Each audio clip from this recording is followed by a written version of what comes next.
Сайн байцгаана уу? Та бүхэндээ хүүхдийн бүтэн биений массаж хэрхэн хийх талаар зөвлөгөө өгье. За бүтэн биений массаж хийснээр хүүхдийн цусны эргэлт сайжирч, дархлаа дэмжигдэх үйлчилгээтэй мөн хүүхдийн булчин суллах үйлчилгээ үзүүлнэ. Хүүхдийн ерөнхий хөдөлгөөнийг дэмжих ийм ач холбогдолтой. За бүтэн биений массаж хийхдээ анхаарах зүйл нь болохоор хүүхдээр арьсан дээр ямар нэгэн тууралдгүй байх хэрэгтэй. Хүүхэд халангүй, ханиадгүй үед хийнэ. За ингээд та бүхэндээ хэрхэн яаж хийх талаар үзүүлье. За хүүхдийн бүтэн биений массажийг хийхдээ хүүхдийнхээ орчныг бэлдэн гэрэлтүүлэх сайтай дулаан орчинд 5 дугтай орчинд хийнэ. За хүүхдийнхээ тосыг бэлдэн биений тосыг хүүхдийнхээ биеийн тохирсон тосоор хийнэ. За та бүхэндээ яаж хийх талаар зөвлөе. За массаж хийхдээ хөлнөөс нь эхэлнэ. Хөлөө гараараа барьж агаад доороос нь дээш нь чигэд хөдөлгөөнөөр хийлнэ. За массаж хийж байхдаа хүүхдэд завир үүсэхгүйгээр массаж хийх. За хөлийн ууланд болохоор эрхээ уруугаараа хөлийнхөө уулыг илгээд за ахаад дээрээс нь доороос нь дээш нь хийн. За эргэлдүүлэх хөдөлгөөнөөр хийж болно. Голцоо массажаа дандаа эргэлдүүлэх хөдөлгөөнөөр хийж өгнө. Бага зэргийн түлхэлттэйгээр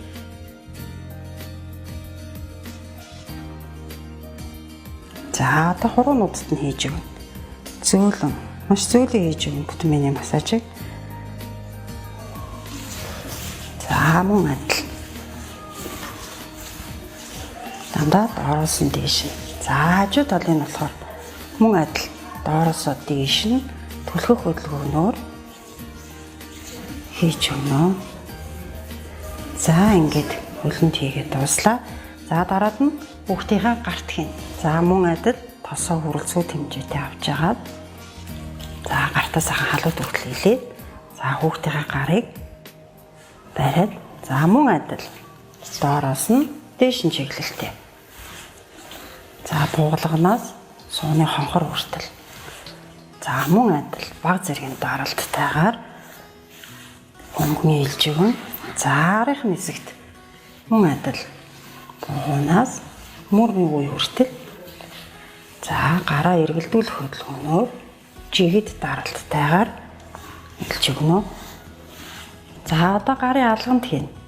Хоёр эрхээ уруугаараа гарын дотор талын алганд за мөн адил эргэлдүүлэх хөдөлгөөнөөр дунд зэргийн даралттайгаар илж өгнө.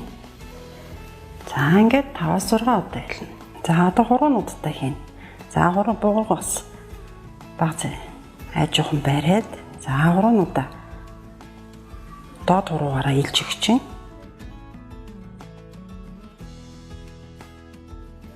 За бүх хуруунуудад хийн илгээ. За ингэж хийхдээ маш зөөлөн хийж өгнө. За хүүхдийнхээ гарыг их болгоомжтой зөөлөн барьж өгөхгүй хит их чанга бариад бас гимтдэг, мултрал их үүсч идэг. Тийм болохоор массаж хийхдээ бэхлэгээнүүдээ сайн хийж барьж өгөх ёстой. За ингээд мөн адил 5-6 удаа за доод сэтгэгт нь илж өгч чинь.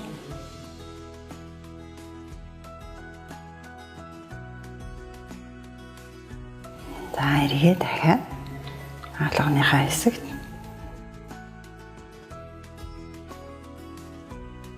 за 5-6 удаа зөөлөн хийлээд за буу хэсгээс барьсан байна.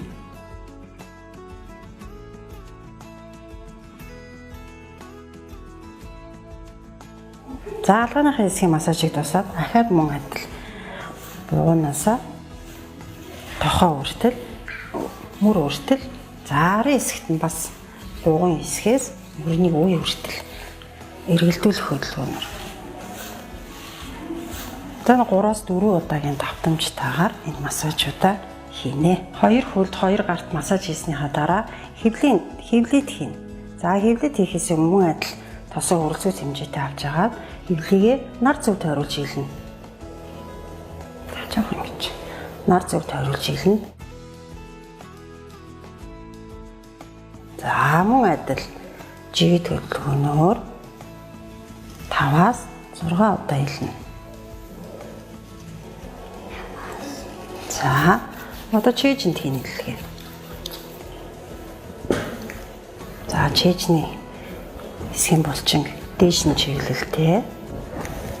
За нөгөө талынх нь мөн адил дээшээ чиглэлтэй.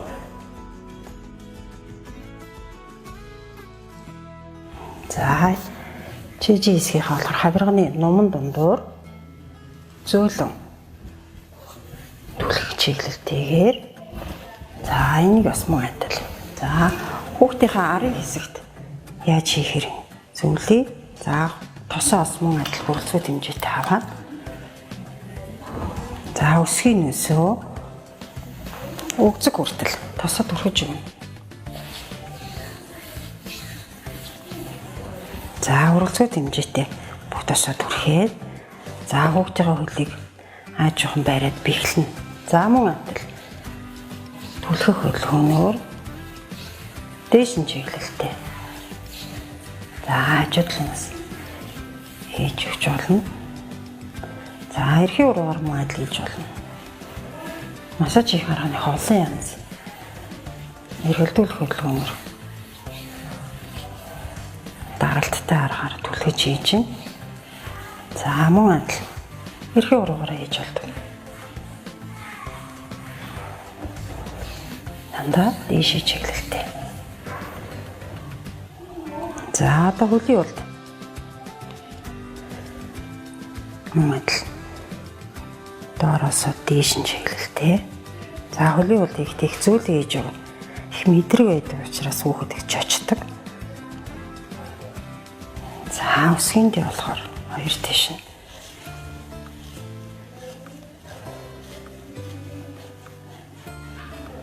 За мөн адил хоёр уруугаараа тарж хийж болно.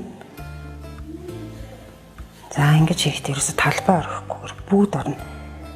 За хурднуудаа бас хийж ийн. За хүүхдийн хөлөө татаад байвал ингэ барьчих болдог. Гарынхаа алган дээр хүүхдийн хөлийг тавиад. За мөн адил доороос нь дээш нь түлхэх хөдөлгөөнөөр. За ингээд 3-аас 5 удаагийн давтамжтай нэг хийхдээ 5-аас 6 удаа хэлж байна. За хоёр хөлөнд хийж дуусны дараа нуруу хэсэгтээ хийн. Мөн адил тосоо хуралцуу хэмжээтэй авах хоёр гарын таалууд хүртэл хэлж яагаад. За доороос нь дээш нь бүх үеийн тэгэхээр тосоо хуралцуу хэмжээтэй дүрхэн. За тосоо тараасны дараа мөн адил доороосоо дээшээ чиглэлтэй түлхэх хөдөлгөөнөөр баруун гараараа хийж. Хар сүлний хэсгээс даалны үе хүртэл даал хүртэл. За энэ мөн адил ийшээ ороод цууны онгорхоор гарч ирж байна. Дандаа түлхэх чиглэлтэй хийж өгнө. За бүх биеийнхаа массажийг хийсний дараа хамгийн сүүлд нь толгоонд массаж хийнэ. За хүүхдээ суулгах байралтай. За толгоогоо эхлээд бэхлэн духнаас нь гараараа барьж агаад. За самнах маягаар зөөлөн хурууныхаа өндгөр доошоо чиглэлтэй. Толгой массаж хийхдээ духнаас нь баа зэргийн хамгаалт маягаар бариад. За хурууныхаа өндгөр орой хэсгээс өсгөл хүртэл. За хурууныхаа өндгөр хийх маягаар хийж өгнө.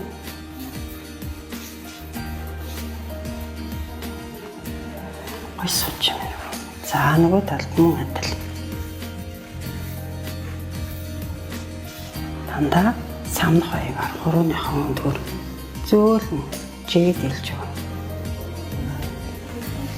Толгой массаж нь тархины цусан хангамж тайжирснаар хүүхэд их тайван амарч өгдөг.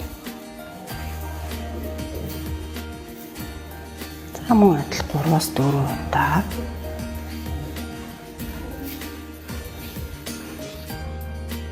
За массажийг хийж дуусаад хүүхдээ усанд оруулна. Улаан хувцалнаа. Массажийг өдөрт 1 удаа 5 хоногийн хугацаатай хийвэл илүү үр дүн өгнө. Анхаарал тавьсанд баярлалаа.